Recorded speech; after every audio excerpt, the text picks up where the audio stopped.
बड़ी घटना जो लगातार घट रही है उस पर विचार कर रहा है।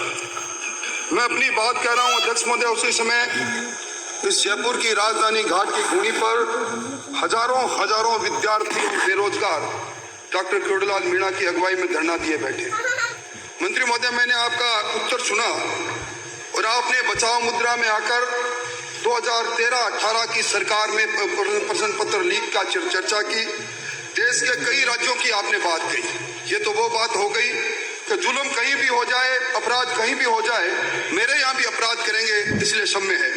अध्यक्ष महोदय, ये जो मामला है, 18 महीने में राजस्थान के अंदर 28 परीक्षा हुई, 1 करोड़ 30 लाख अभ्यर्थी उसमें बैठे और जिन्होंने 400 करोड़ रुपए सिर्फ परीक्षा का शुल्क दिया और उसमें से 16 पेपरों का अलग अलग परीक्षाओं में आउट हो जाना और उसके बाद मुख्यमंत्री जी का ये बयान आ जाना कि प्रश्न पत्र लीक होने के अंदर अधिकारी और मंत्री या नेता नहीं है। मैं समझता हूं अपने आप इसकी गंभीरता की बात अपने आप सामने दिखाई दे रही है। और इस बार तो हद हो गई, प्रश्न पत्र सोशल मीडिया में नहीं, चलती बस के अंदर 24 दिसंबर को आउट होता है और यही बस एसओजी जांच करती है। जब जांच में सामने आती है 21 तारीख और 22 तारीख को भी उसी टोल के नाके से निकलती है।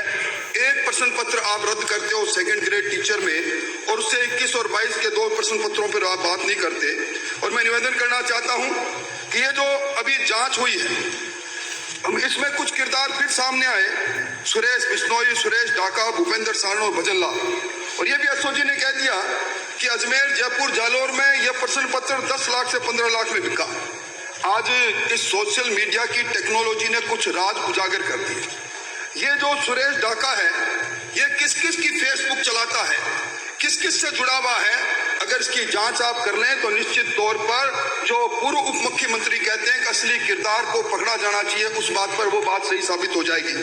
आज अध्यक्ष महोदय, हद तो तब हो गई जब जिस एंटी चीटिंग बिल के बाद पर आपने भूपेंद्र सारण का मकान तोड़ा, उस किराएदार, उसका मकान का मालिक दूसरा था, उसने जब एसओजी को कहा कि मेरे को ये किराया नहीं दे रहा था, मैंने ऐतराज जब किया तब इसने मुझे मंत्रियों के, आईएएस लोगों के नाम लेकर धमकाए। मैं चाहूंगा आप जांच करवाए, आज मेरा भी कोई नाम लेता है, मेरे से लिंक है या नहीं है, उसने मेरा नाम क्यों लिया, इसकी भी जांच होनी चाहिए। और राजस्थान पत्रिका ने इस पेपर लीक होने पर जो सर्वे किया वो आपकी पोल खोल रहा है।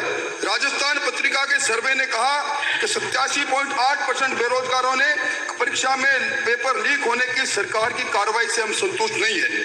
88.5 ने कहा कि बार बार पेपर लीक होने पर सरकार परीक्षा का पैटर्न को बदले। और आपने जिस जस्टिस विजय कुमार व्यास की समिति का जिक्र किया, आपने जिस पूर्व आरपीसी के चेयरमैन एमएल कुमावत की 18 अप्रैल 2020 को जो समिति उसका जिक्र किया, जुलाई 2022 सभापति महोदय इनको पूरी रिपोर्ट मिल गई और इस व्यास कमेटी के आधार पर और इस कुमावत कमेटी के आधार पर इन्होंने निर्देश जारी जब किए, वो अभी इन्होंने डेजिग्नेटेड कोर्ट आपने अगर इस एंटी चीटिंग बिल के प्रावधान के अनुसार बनाया हो राजस्थान में बताएं। एक भी जो पकड़े गए, मैं समझता हूँ पहली बात नहीं। अध्यक्ष महोदय, मैं बड़े नम्र शब्दों से कह रहा हूँ, वन कांस्टेबल की परीक्षा, वन रक्षक की परीक्षा और ये सेकंड ग्रेड टीचर की परीक्षा, ये उस समय हुई जब एंटी चीटिंग बिल प्रभावी हो गया था। आपने कांस्टेबल की परीक्षा रद्द हुई, आपने खुद अपने उत्तर में कहा वन रक्षक की परीक्षा रद्द हुई।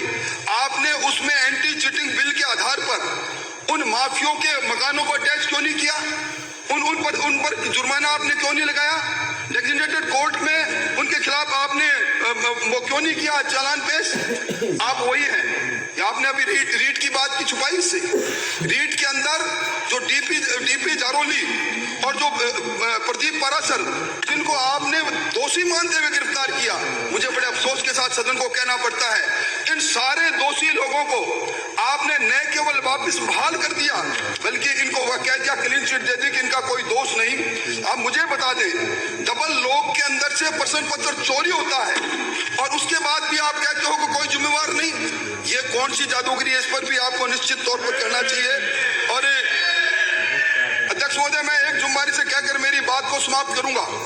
कांस्टेबल की परीक्षा 14 मई 2022 को आपने रद्द की, एंटी चीटिंग बिल इन्फोर्स था, उदाराम के नाम के व्यक्ति से प्रश्न पत्र जब्त किया।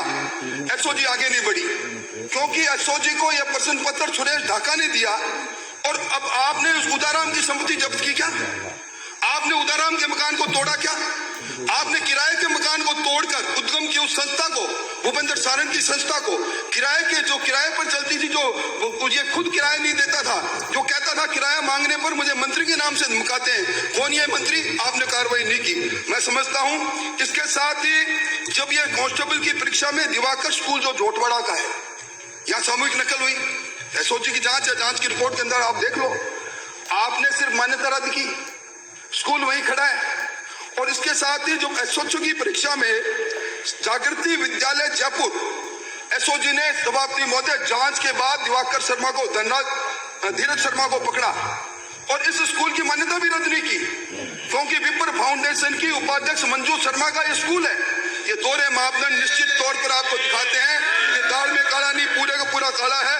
और मैं निवेदन करना चाहता हूं, आप यूपी की बात कर रहे थे, यूपी में एनएसए लगता है, लगाओ एनएसए, कौन मना करता? आपको हिम्मत तो करो आप। और आप ये जो प्रश्न पत्र आरपीएससी से आउट हुआ है, सभा अध्यक्ष महोदय आपसे ज्यादा कोई नहीं जानता, आरपीएससी में प्रश्न का सिलेक्शन करने वाला सिर्फ आरपीएससी का चेयरमैन होता है।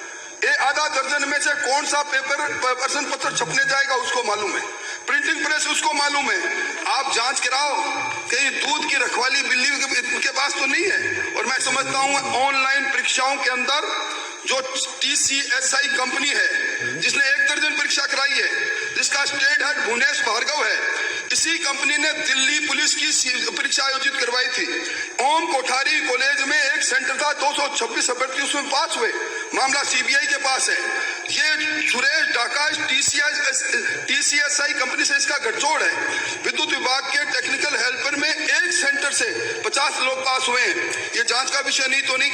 और ये सब साइबर हैकिंग का काम करने वाले लोग हैं। इन्होंने इन सत्तारूढ़ दल के यूथ कांग्रेस के चुनाव में साइबर हैकिंग करके और अपने चाहते उम्मीदवार मुकेश भाकर को हराया और सुमित गोदारा को चलाया।